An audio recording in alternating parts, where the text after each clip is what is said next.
No Man's Sky is probably not the first title that springs to mind if you were to hear the phrase award-worthy game, mainly because it's not really award-worthy or even a game. But the people at this week's Game Developers Conference disagree. They think that No Man's Sky is a game, and that it is indeed worthy of an award. The clusterfuck that is Sean Murray and Hello Games have somehow, against all that is logical and right in the universe, won an award for innovation in game design. Tim Schafer was there at the GDC in San Francisco this week to present the award to award-winning studio Hello Games. In classical Hello Games style, however, they were nowhere to be seen. Therefore, they did not accept the award in person. Inez McKendrick, lead coder for award-winning game studio Hello Games, took to Twitter to say they weren't ever expecting to win, so they went out for dinner instead. Sean Murray also believed that after the historically dreadful reception that award-winning video game No Man's Sky actually received from both critics and the community, there was no chance they would ever win an award. The award was given for the procedural generation technology powering the game, which the awards committee decided was worthy of praise. Now, admittedly, the procedurally generated universe was incredibly ambitious, and it's why we got excited for it,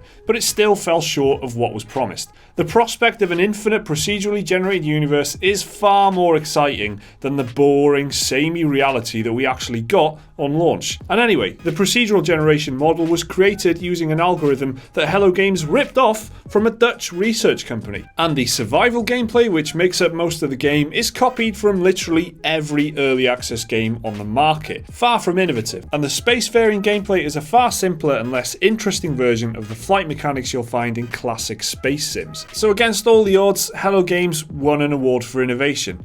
They did decide to show up and collect the award after it was revealed, but they were too late and the ceremony had finished. Yeah, no amount of procedural generation could ever come up with this bullshit. I mean, I don't know how Hello Games, what have they done? What have they done to earn an award? I mean, the technology is not theirs. All they've done is apply it in a certain way, and even then it's not that interesting. It's great in theory. It is, I'll give it that. I'm excited by the prospect of it, but not what it actually is. Yeah, we all got excited by the prospect of it, I think, and they lied to us. You all know how we feel about Hello Games and No Man's Sky. We've covered it at length in the past. But I did go to the trouble of listing the things that Hello Games promised to us. This award-winning Hello Games promised to us. Let's just go through the bullshit, shall we? This is a list of the bullshit that Sean Murray, award-winning game designer Sean Murray. This is what they promised us, okay? That was not in the game, and yet they win an award, okay? You can land on asteroids, apparently. No, you can't. You've got AI wingmen. No, you haven't. Animals that can eat each other. You can hack into buildings. You can destroy entire space stations. Are able to play with your friends. You can take sides in a war between rival factions. Well, there's no rival factions or wars. You can grief other players, and you can customize the look of your character. Planets rotate around the sun,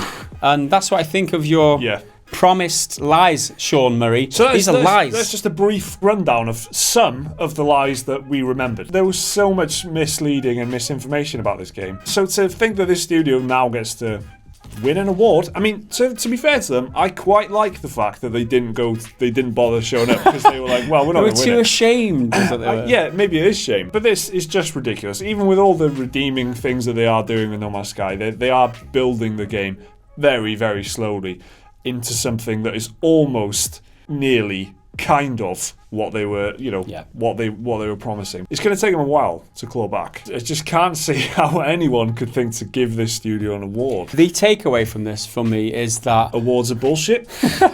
Awards are bullshit, Mike. Yeah. Most of them, but these people lied to us and they stole somebody else's formula or algorithm. Yeah. So they're liars and thieves and they get awarded for that. Well done, GDC. I feel like I'm kicking them while they're down, but they've just won a fucking award, so they're not down. They're not down, are they? To be honest, it discredits the GDC as an entity to give an award to something that is patently not a good thing, not an award-worthy thing. The procedural generation thing is chaotic, and it's only now is it starting to throw out kind of interesting planets and things like that. They're still working on it. It's a work in progress, so it's not enough of an innovation. So elsewhere in the news this week, Microsoft unveiled their new Xbox Game Pass program. This is a subscription service where you pay $10 per month and get access to a downloadable library of games as long as you maintain the subscription. Microsoft has said there will be around 100 games available at launch this spring, with titles being curated from from a selection of Xbox One games and backward-compatible 360 games. So far, some of the confirmed titles are Halo 5, Gears of War Ultimate Edition, Saints Row 4 and Payday 2, with more to be announced in the future. The system will work much like Netflix, where the library will be refreshed with new games and older games will be taken out, depending on how long the licenses last for. Microsoft's new program immediately drew comparisons to Netflix and has been mostly met with a positive reception. The two most obvious competitors to it are EA Access and PlayStation Now. Xbox Game Pass seems to be aiming for a middle ground between the two. All the games will be downloaded and played natively on your hardware, unlike the spotty and pretty unreliable streaming used by PlayStation Now. At first glance, Xbox Game Pass seems to be a better value proposition than PlayStation Now. It's cheaper and it just seems a bit more stable to have the games on your hard drive. In its current form, it's not quite the same value proposition that EA Access is, because that is just so cheap. But who knows, if Microsoft continues to add games, maybe it will start to shape up nicely. It is interesting to think though, with more and more subscription models like this starting to emerge, is this the way that gaming's going to go in future? Also this week, Oculus announced a significant price cut for both the Rift and the Touch controllers. A $200 cut in the US and £100 in the UK. The Rift now comes in a bundle with the Touch controllers for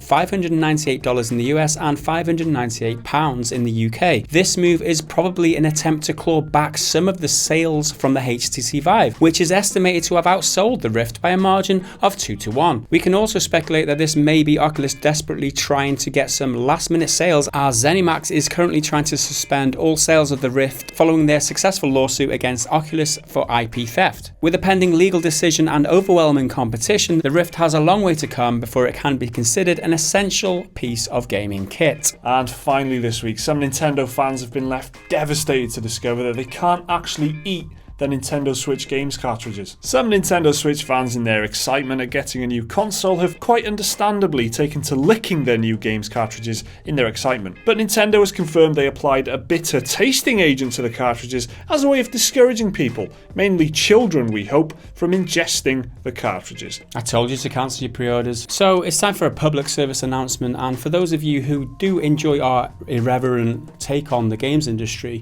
we are now on Patreon. We are now asking for people who want to support us, who are able to support us. You can head over there and check out our Patreon page. It's patreon.com/prettygoodgaming. You know, we love making this content. And for those of you, like I said, who want to support us and help us generate more content more often, you can do that now. I think the first pledge is like $1. And if you're interested in pledging $1 as a bonus, as a reward for that, we will give you access to a 30-minute podcast every single week. We don't want to shove it down your throats too much, but it is actually there if you want to support us. So let's take a look at some of the comments you've been leaving on our videos this week. First up on the Ghost Recon's Wildlands video, Ferris Manus comments, loved the beta, not sure if it's actually worth the €70 though, it's kind of hard to play on just AI. Why are most games now made mostly for multiplayer? Yeah, that is an interesting question. There's a lot of answers to it.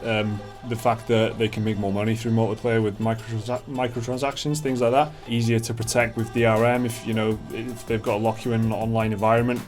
It's harder to pirate and things like that. The tail of the game, I mean, it lasts longer if more your friends are all playing it.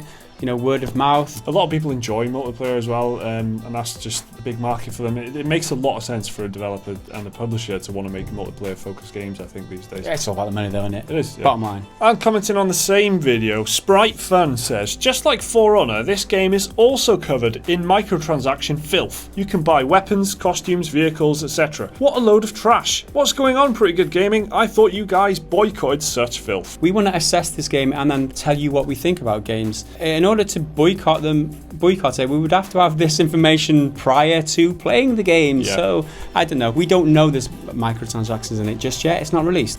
We will reserve judgment until we know the truth. Plus, it was a free open beta anyway. Nobody crossed hands. Next up on the podcast, episode 2, Bose Beaver comments, I know it's a lot of extra work, but a podcast combined with actual footage of the game you were talking about is great. It makes it more than just a podcast. Great job, gents. Well, thanks a lot, dude. It does take a lot of work, but it is worth it. I would agree. If what's going on the screen marries up with what we're saying, I think that's a lot more interesting than just looking at a still picture or maybe even just us sat there having a chat. But yeah, thanks for mentioning that, dude. We'll try and keep that up in the future if that's what you guys are interested in. Also commenting on the podcast, Aaron Buenaventura says, I want more of these podcasts. I watched the first one. Really awesome, mates. Keep it up. Yeah, more podcasts every single week from now on. Next up on the PSVR video, Skyrip comments, do you guys think that gaming will reach a point where most AAA titles will be VR, or that some AAA titles will be just VR? Possibly, but it's going to take a lot of uptake. I mean, a lot of people are going to have to buy a PlayStation VR before that kind of thing happens, I think. For it to be exclusive, especially. You know, for example, if they said Resident Evil 7 was going to be a VR exclusive experience, that would exclude an enormous amount of sales and things like that in current state. So it's going to be a matter of years, I'd say. Certainly not anytime soon. I think that the more reasonable thing to assume is that games will, like Resident Evil 7, have an option to use VR, and then majority of people will not. That's the way to get it to trickle into the mainstream, I think. And also commenting on the PSVR video, iWave says, good to see Gareth back now that Nintendo have called off the hunt for him after he cancelled his pre-order. I don't really think they hunt people down for cancelling their pre-orders. It was a very friendly customer service experience. It was, if anything, I'd say. To be honest, I was at a beach in Tenerife trying to sun my face a little bit. Stop you guys commenting that how white we are. I had to go Milk on Boy holiday. Mike over here is now the only white guy Mike. You were still going to Just like me back in school. So, are you happy for award-winning studio Hello Games? Are you delighted to see their hard work finally recognised? Of course you're not. Let us know how you really feel down in the comments. Remember to leave a like and subscribe if you did enjoy the video. We've got some more content right here for you. We'll see you next time.